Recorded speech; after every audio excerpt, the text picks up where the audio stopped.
Grab your hangover cures, wargamers, because today we are kicking off 2021 the right way, and that's with a war game.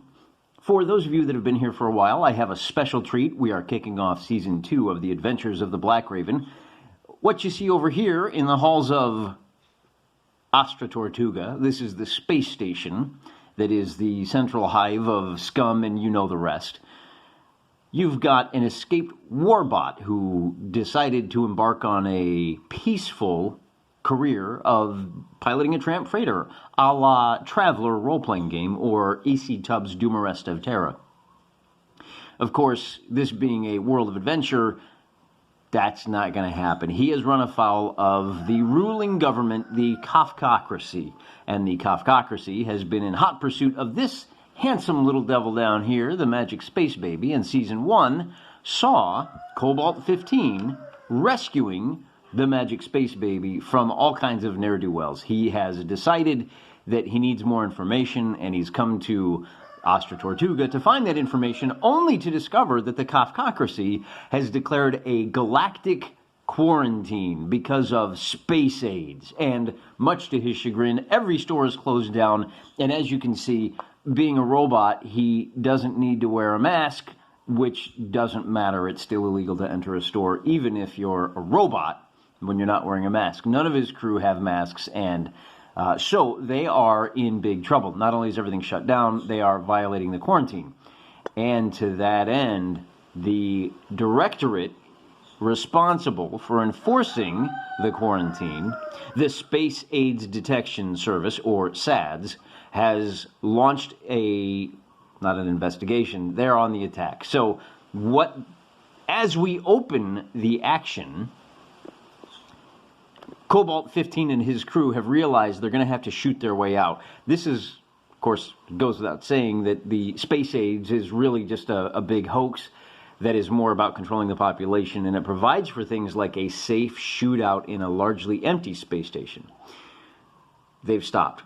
They realize that they can't get out the way they came in. They know there's an exit out the back, and let me go ahead and lift this up and show you the entire Astra Tortuga. And of course, the leader of the SADS is over here with another backup to try and catch them in a pincer movement. What they don't know is that there is a third way out of Astra Tortuga right here. This is a vent or a duct that the crew can get out if they can make their way over there. So that's the nature of the game today. Can the crew escape from Astra Tortuga, either by flight or by fight?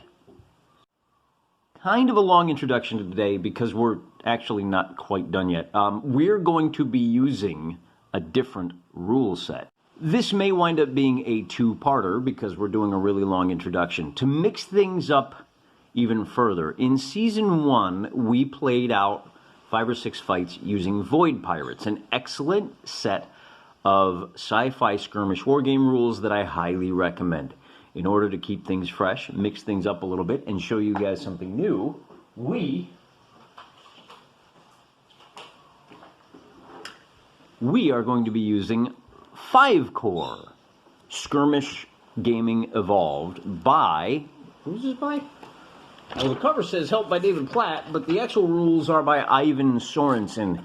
And because we can't do anything easy here at the Joy of Wargaming, not only are we using a different rule system, we're using an old version of this. The sci-fi bolt-on addition to this game is called 5 Parsecs from Home, and the binder is because you can't get this in printed format, not that I'm aware of. I bought it as a PDF about 10 years ago. I haven't played it in a long time. My regular opponent did not enjoy this game, so we never played it again. My regular opponent went away to college and no longer lives with me, so now I'm on my own, and I want to take it for another test spin. I haven't played it about 10 years. I've read through the rules a number of times. This is the first game through. Might get a few things wrong, but that's okay. That's the nature of the beast. We learn as we go, getting better all the time.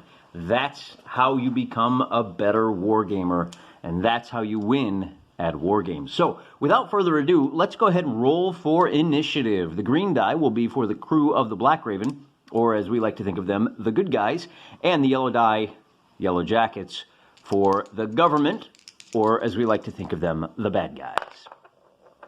In this case, the government gets initiative. Dun, dun, dun. Ooh. Ignore the little poker chips. The Astra Tortuga is supposed to look like he's hovering there. He's on a repulsor field. Don't tell anybody. My special effects budget is a little low. Activation in 5 parsecs from home is a little unusual in that you roll a d6 and you're looking for 1s and 6s. Basically, on a 1, everybody moves. On a 6, everybody shoots. And on anything else, you get to activate 2 of your figures. So let's see what happens to the sads. We're going to call that a 3, and they get to activate 2 figures. So we'll send our first guy to the top of the stairs, where there's a little balcony or railing. As you can see, he's got a bit of a assault rifle there. And then we got to do his whole turn first. So he's moved, and now he can shoot. You don't have to nominate both figures. You can wait and see what this guy does first. He can dash, which lets him move another d6 inches. I'll show you how that works later. But for now, he's just going to go ahead and open fire. Normally, if he was simply firing, he would roll 1 kill dice and 1 shock die. You roll both of these, and of course you're looking for 1s and 6s. The rule of this game is 1s and 6s. Because he's got an assault rifle, he can actually fire at any point during his movement, which means you move, take your shot, and you finish moving. Because he is firing and moving, though, he only gets to roll 1 shock die. And when we roll these dice, the yellow will be shock, the red will be kill. And we're looking for a 1 or a 6. And we get a 1. So since he's firing at Cobalt 15, he gets a flinch. And that is essentially hit the dirt. Move the figure 1d6 inches toward the nearest cover. And hunker down. He is prevented from moving on his next turn and must fire at the nearest target if he needs to. So we're going to roll d6 to see how far he moves. So he moves 2 inches, and we're going to go ahead and put him behind. He only gets to move 2 inches, huh? Towards the nearest cover. I think. Now the rules don't state, so I think we're going to go ahead and move him behind this vending machine. Get out of the way, you Magic Space Baby. And I should point out, the Magic Space Baby is actually being protected by Marion here. Marion is, he just basically kind of stands next to her. And I have some special rules. We'll get into that if she goes down. For now, he will simply follow her around and doesn't take any actions. So he is now, what do they call it? They call it, he's hit the dirt, can't move, must fire at the nearest target, but is otherwise not affected. All right, so we have a second guy, and in this case, we've got a second gentleman with a weapon, and he's going to do likewise. He's going to move 6 inches to here, and he's going to open fire at Marion. Again, he gets to roll 1 shock die, and on a 4, there is no effect. Now, I could have declared either one of these gentlemen as hiding behind cover, and then they wouldn't be allowed to be shot at. But because they fired, the best they can do is essentially, they call it peeking. If they are shot at and they flinch, then they move to, or if they're knocked down, then they move to hidden, and they actually have to stand up, it counts as move, etc., etc., etc. So, it being the crew of the Blackraven's turn, we're going to roll for their activation die. And we get a 3, which means we're allowed to move 2 figures. And I think we're going to exercise the better part of discretion and save the Magic Space Baby. So Marion here is going to move 6 inches to here. And then she's going to dash. And when you dash, you nominate a direction. She's going to dash for this door. You can't quite see it. She's going to run around the corner. She's dashing for a door. She gets to move an extra d6 inches. She only gets to move 1 inch, but that's enough to move around the corner. So she can't be seen and can't be fired at. Apparently, I need to get a better base for my hover turtle. There we go. And then we get to nominate a second guy. And I should point out, he is a bit of a sniper type. This is Lieutenant Dane. This is good old Poultry Joe. Biscotti really likes Poultry Joe. Poultry Joe is a heavy gunner. He's got a rattle gun, and you'll get to see some fun stuff out of him in a minute. In fact, I think you'll get to see some fun stuff out of him right now, because he's a big, bold dude who ain't afraid to take your guff. He's going to go ahead and fire off that rattle gun. The rattle gun is a real piece of work, because he's going to nominate. Now, it's got a range of, what has it got? A range of 16 inches, which we are well within. And you roll 4 shock dice at the primary target. He's going to nominate this guy with the pistol as his primary. This guy is within 2 inches, so he's going to take 3 shock dice. So for our first one, we get a 1 and a 6 on the shock dice. So that means that 6 is a bail. The soldier has a rapid change of heart. He immediately moves 12 inches away from the threat and towards some form of safety. If he's within 3 inches of the table, roll the shock die again immediately. On another bail, he flees the battle.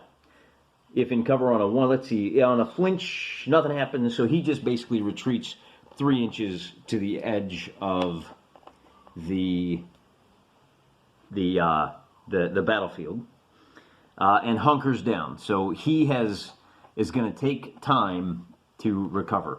The second gentleman, we get a 3, 4, and a 3. He is not struck, but because he was attacked and the bullets are flying everywhere, he's got to pull back around this way. So he's going to have to move if he wants to do anything. That ends the second turn. Now, anybody that didn't fire on this last turn has the option of firing now. That includes the boss over there.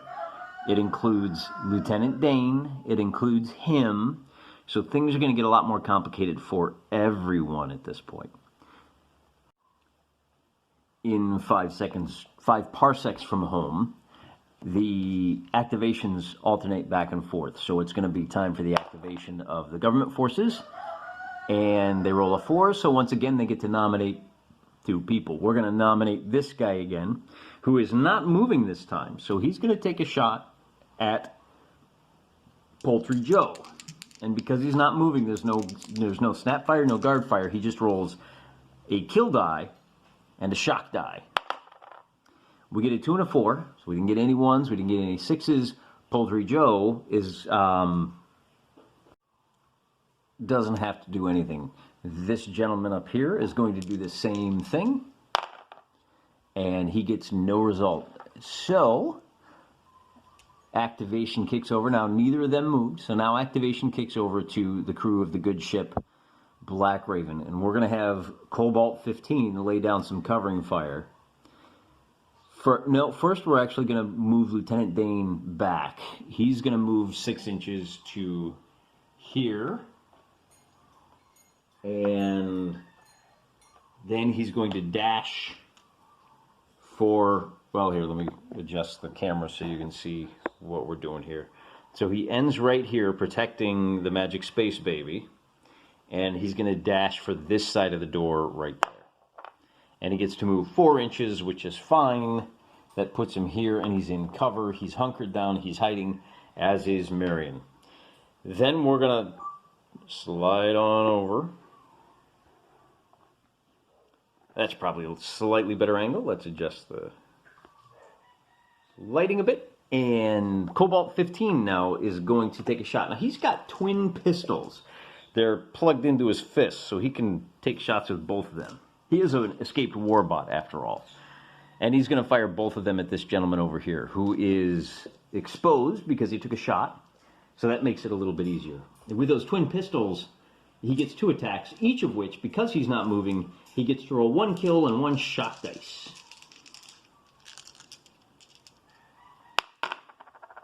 Okay, so we got a pair of 1s on the kill dice.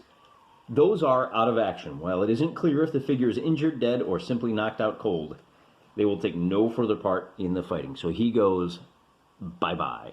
Off to the graveyard for you, Mr. Space Age Detection Service Agent 001. For the record, and for those of you paying close attention, these are Rebel Minis 15mm zombie response dudes. I've got numbers painted on the bottom.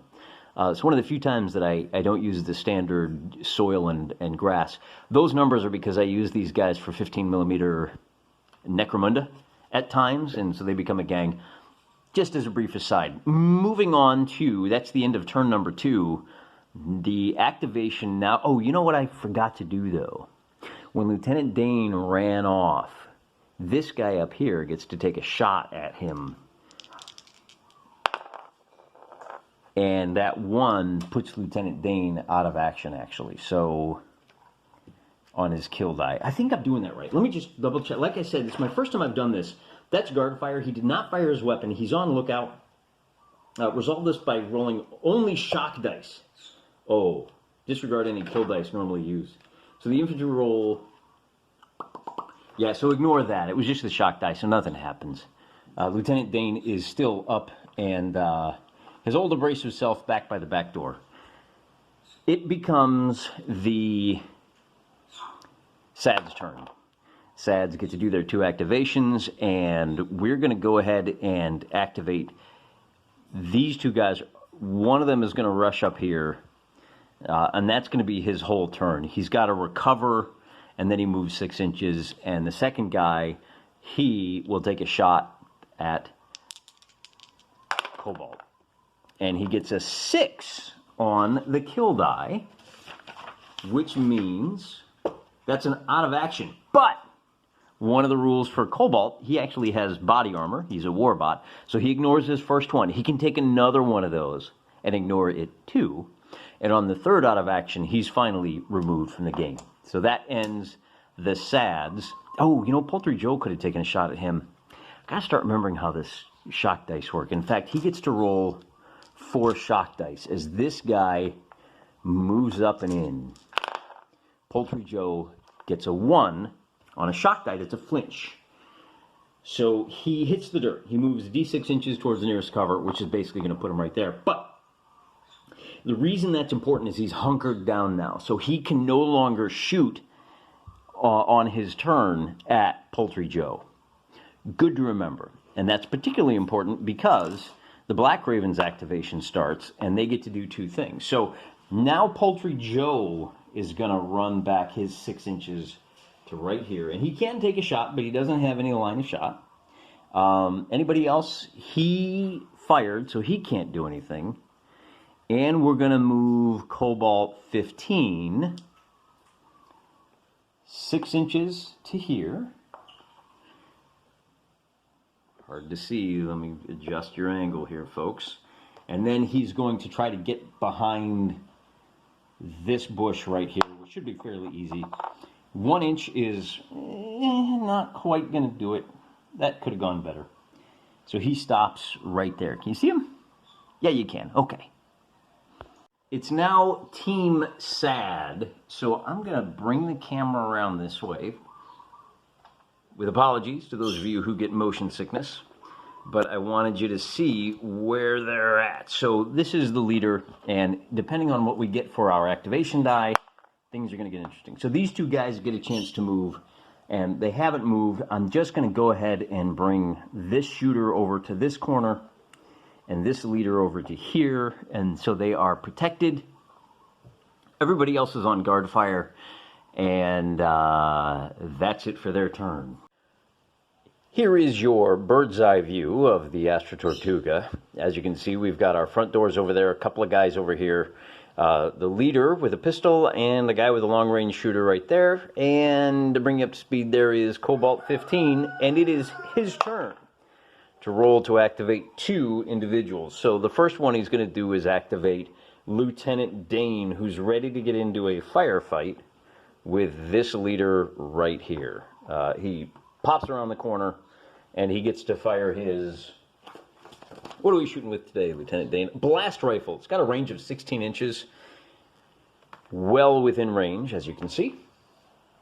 And the blast rifle gets to roll 1 kill die, which does... that's it. So it's a blast rifle. He rolls 1 kill die, and it puts a guy out of action on a 1 or a 6. There's the 6 that we're looking for. The leader goes down without much of a fight.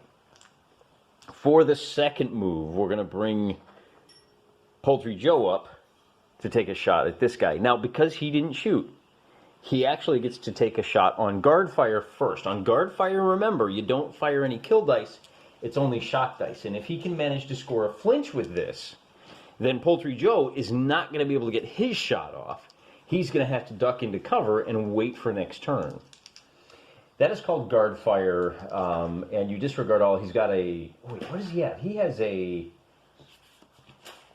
Where is it? He actually has... a shock rifle. Yep, same thing. 1 kill die, out of action on a 1 or 6. No good. So Poultry Joe does get to roll his 4 shock dice, and he scores a 1 and a 6. When you get that situation, the bail is going to be the choice. He moves 12 inches away from the threat, which puts him outside of the station, and we roll one more time. And on a 5, he's going to basically hang out and wait to see what happens next. He's going to have to spend next turn. We're going to have to activate him to recover. I think the only thing he's going to be able to do is move back up. That brings up the end of the turn for the Blackraven, and we're going to roll for activation for the Sads. They get a 3, and they get 2 guys. So we're going to activate this guy. He's hunkered down. He recovers from the hunker down. And then we're going to have to... Now, get out of here, fly. This is the next gentleman that I'd like to activate. And he's going to move... Man, what are we going to do with him? We're going to move him... straight line movement means he's kind of stuck here. He can only move 4 inches, so he's going to have to move out into the open like so. And then he wants to take a shot at Cobalt, but I think Cobalt's too far away. He's only armed with a pistol. And that means that, it's got an 8-inch range. So he doesn't quite have the range, which means if I can only move 4 inches, he's going to move over here so he can have... No, you know what? It doesn't make a difference whether you're in cover or not. He's going to stop right there. Oddly enough, if I look, he actually has a line of sight, but it's too far away. As much as he would like to take a shot at Cobalt 15, he just doesn't have the range. Neither does he, but at least he's a little closer in position. That's the end of their turn, and since he didn't fire, he's on guard, which is good for them, because... Well, the first thing we'll do is we'll move... Poultry Joe is going to come up to here. He's looking to take cover there. Before he gets there, this gentleman fires his shock rifle, and that shock rifle rolls 1 shock die. Nothing happens. So Poultry Joe takes cover there. And what does it say about that rattle gun? I feel like I'm missing something on that. Like it slows him down or something? I think it would, but he's a big boy. Oh, when moving, because he moved, he only rolls 2 shock die. That's what it is. So nothing happens there. And then Lieutenant Dane is not going to move. He's just going to fire his big gun, and with a 5, that doesn't do anything. So, end of their turn. The crew of the the Sads. Now the 6. We finally got one of the special things on the activation. The 6 means everybody shoots. And when I say everybody, I mean everybody. Everybody that has a shot takes it. So, we're going to start here with the Sads. And he's going to take his let's double check. That's 12 inches there, and then 16. So this is the only guy that has a shot. Go figure the one time, and he's going to take his shot at Poultry Joe. Oh, and Poultry Joe goes out of action. Now, this is a campaign game, so even though Poultry Joe is out of action, we don't know exactly what happened to him. We're going to have to wait till after the game to see what kind of a wound check we make. He's the only guy that can fire, but when I said everybody fires, I mean everybody. Poultry Joe gets a shot before he goes down too. So with his rattle gun, he gets a whole big fat load of nothing, and then he goes down. Lieutenant Dane gets to take a shot over here, and he gets nothing. If Marion had a shot, which she doesn't, and if he had a shot, which he doesn't. So really, that was a pretty good turn for the Sads. But their turn is over, and now it's time for Team Good to take their move. We're going to start with our best fighter, and that's Shoot 'em up 15. He's going to move up to the doorway here, and he's going to take 2 shots at this guy with his pistol. Because he moved, he can only roll 2 flinch dice, and he doesn't get any results. Lieutenant Dane is also going to take a shot, and with a 6, this guy goes out of action, which clears the path. But that's the end of their turn. The SADs now roll for activation, and they're going to have to do some hurry up. So the first guy moves his 6 inches to here and opens fire on Marion with his pistol. He has a 1 kill, 1 shock. But because he moved, let me see here. Let me just make sure I know what I'm doing. Oh, pistol fire. Oh, pistols go 12. Oh, I'll be darned. I'll be darned. Figures carrying a pistol when a brawl benefit. Okay. Wow, pistols are pretty good. So a 1 means a flinch for good old Maid Marion. And she is a maid. Her motivation in this is to find her true love. In the last season, she actually cheated Cobalt 15 by not asking for the location of the Magic Space Baby, but instead asking the Oracle for the identity of her true love. And that's who she is searching for right now. Because she got a flinch, move her D6 towards the nearest cover. The figure is assumed to hunker down and may not move or fire on their next turn. So she's going to run around here, and she leaves the magic... Oh my gosh. She panics and leaves the Magic Space Baby. That's going to be a real problem. But it's not a problem just yet, because it is still the SAD's turn. And we're going to move this guy 5 inches to here and 6 inches down the steps, and then he's going to scurry, which means he gets to move an extra d6 inches. He gets to move 2 more inches, and we'll put him down here in the hallway with a clear line of sight. He cannot guard fire because he's scurried. That negates his ability to fire in his turn, but things are definitely heating up. It's now the Blackraven's turn, and the first thing we got to do is figure out how the Magic Space Baby reacts to being left alone. And he's going to move. I have a set of rules here that I'm not going to show you, but just trust me, okay? If he's unescorted, he's going to wander d6 minus 2 inches. So he's going to wander 1 inch, -1. You don't move negative distances, right? You know how this works. In a random direction. And, oh, sorry, this is going to be... Let me grab a different die. I have a 12-sided die.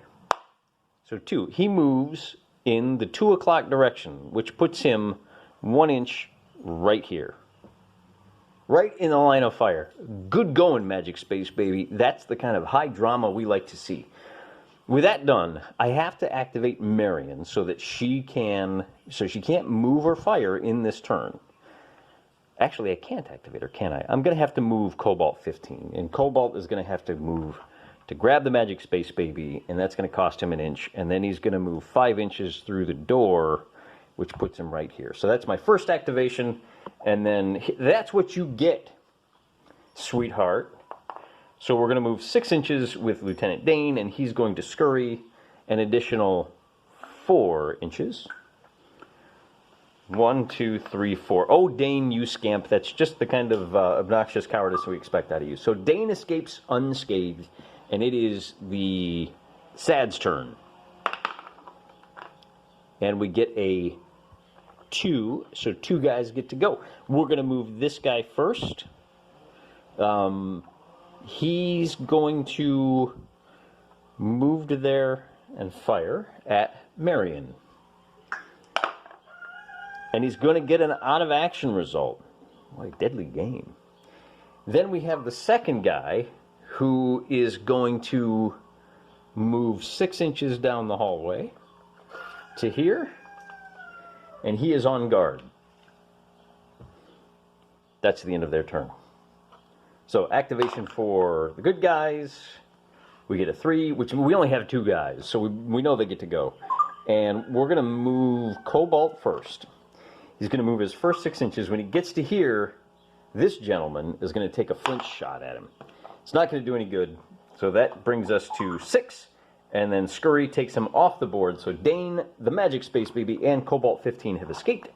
And now it's up to Marion. Wait, that's everybody, right? Yeah, game over. How about that? So they shot their way out of the quarantined space station and made their way to safety without being accosted by any overweight, smug Karens. Unfortunately, the authorities are on their trail. So in our next episode, we'll go through the post-battle sequence, and I'll show you how, in a little more detail, how the FiveCore system in general, and how the 5 parsecs from home rules in specific detail the interlude between battles and how it helps set up the rules for the next battle. I didn't do that this time because I had a clear idea of how I wanted to kick things off. I just like to tweak the noses of the powers that be once in a while, but it does provide a solid framework for a sci-fi wandering the galaxy style of adventure. In the meantime, thanks for wargaming with me and Biscotti. And remember, until we get to that next interlude, I'm praying for you.